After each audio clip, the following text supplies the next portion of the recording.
আমি তো আগাগোড়াই শুভেন্দু অধিকারী যোগ্যতম মানুষ বলে বলে আসছি, আজকে তো নয়।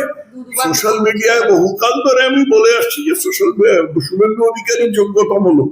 এখনো মমতা ব্যানার্জির দোষ দিতে আরম্ভ করেনি, এইবার করবে। অনেকে অভিষেকের দোষ দিচ্ছে। এখন তামিলনাড়ুতে স্টালিন হেরে গেলেন, উনিও ইস্তফা দিলেন। কেরালাতে পিনারাই বিজয়ন হেরে গেলেন, উনিও ইস্তফা দিলেন। ইনি কি মনে করেছেন নিজেকে? ইনি কি মনে করেছেন যে জগৎটা ওর ইচ্ছে মতো চলবে? উনি ঈশ্বর? আশ্চর্য লোক যে এই হাজার হাজার বছরের ইতিহাসে ভারতবর্ষে এরকম আজব চিড়িয়া কখনো দেখেনি, কেউ দেখেনি কখনো। যিনি মুখ্যমন্ত্রী হয়ে তারপরে মুখ্যমন্ত্রীত্বের লড়াইতে হেরে এখন বলছেন আমি ছাড়বো না। তো বাচ্চা মেয়েদের মতন কথা, যারা লুডো খেলতে বসে হেরে গিয়ে লুডোর বোর্ডটা উল্টে দেয়। বয়স হলো 71 ছাড়িয়ে 72, এখনো এইরকম অদ্ভুত আছে।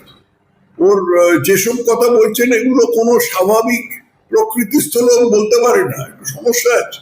না, বুদ্ধদেব ভট্টাচার্য মুখ্যমন্ত্রী ছিলেন, তিনি যথাযথ সময় যখন নির্বাচনে হেরে গেলেন তখন ইস্তফা দিয়েছিলেন। তারপর সমালোচনা তো হতেই পারে, কিন্তু তিনি এই নিয়ে কোন রকম এইসব বাজে কুনাট্য করেননি। এখন তামিলনাড়ুতে স্টালিন হেরে গেলেন, উনিও ইস্তফা দিলেন। কেরালাতে পিনারাই বিজয়ন হেরে গেলেন, উনিও ইস্তফা দিলেন। ইনি কি মনে করেছেন নিজেকে? ইনি কি মনে করেছেন যে জগৎটা ওর ইচ্ছে মতো চলবে? উনি ঈশ্বর?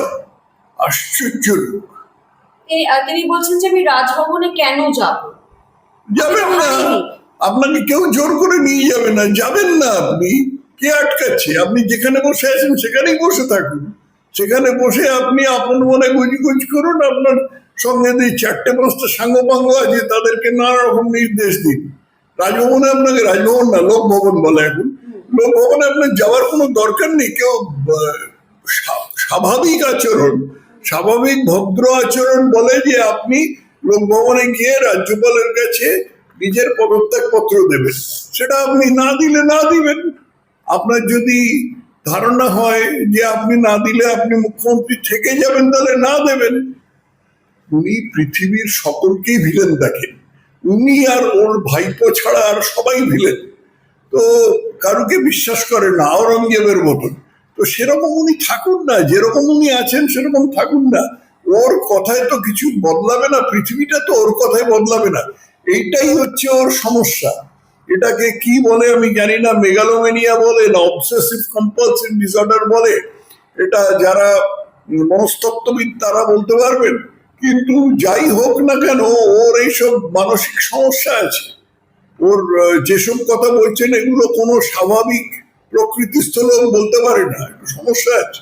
বিজেপির মধ্যে কে মুখ্যমন্ত্রী হবেন সেটা কেন্দ্রীয় নেতৃত্ব ঠিক করবে। সেই জন্য আজকে যে আমাদের স্বরাষ্ট্রমন্ত্রী অমিত শাহ কলকাতায় এসেছেন, তিনি পরিষদীয় দলের সম্মেলন ডেকেছেন এবং সেখানে এটা ঠিক হবে। সমালোচনা কোথায় চলছে? কে সমালোচনা করেছে? কে মুখ্যমন্ত্রী হবে? কে মুখ্যমন্ত্রী হবে তিনি আলোচনা চলছে, সমালোচনা নয়। বাংলায় যাকে আলোচনা বলে, হিন্দিতে চর্চা বলে, সেটা চলছে, সেটা তো চলবেই। কেউ বলছে দিলীপ ঘোষ, কেউ বলছে অনেকেরই রেশিও শতাংশের দাবি হচ্ছে শুভেন্দু অধিকারী। আমি তো আগাগোড়াই শুভেন্দু অধিকারী যোগ্যতম মানুষ বলে বলে আসছি, আজকে তো নয়। সোশ্যাল মিডিয়ায় বহুকাল ধরে আমি বলে আসছি যে শুভেন্দু অধিকারী যোগ্যতম লোক। যার খুশি দোষ দিক, তাতে কি এসে যায়? ঈশ্বরের দোষ দিক, শয়তানের দোষ দিক, মমতা ব্যানার্জির দোষ দিক। এখনো মমতা ব্যানার্জির দোষ দিতে আরম্ভ করেনি, এইবার করবে। অনেকে অভিষেকের দোষ দিচ্ছে। যার খুশি দোষ দিক, কার তাতে কি এসে যায়? সবাই তো তৃণমূল করে না।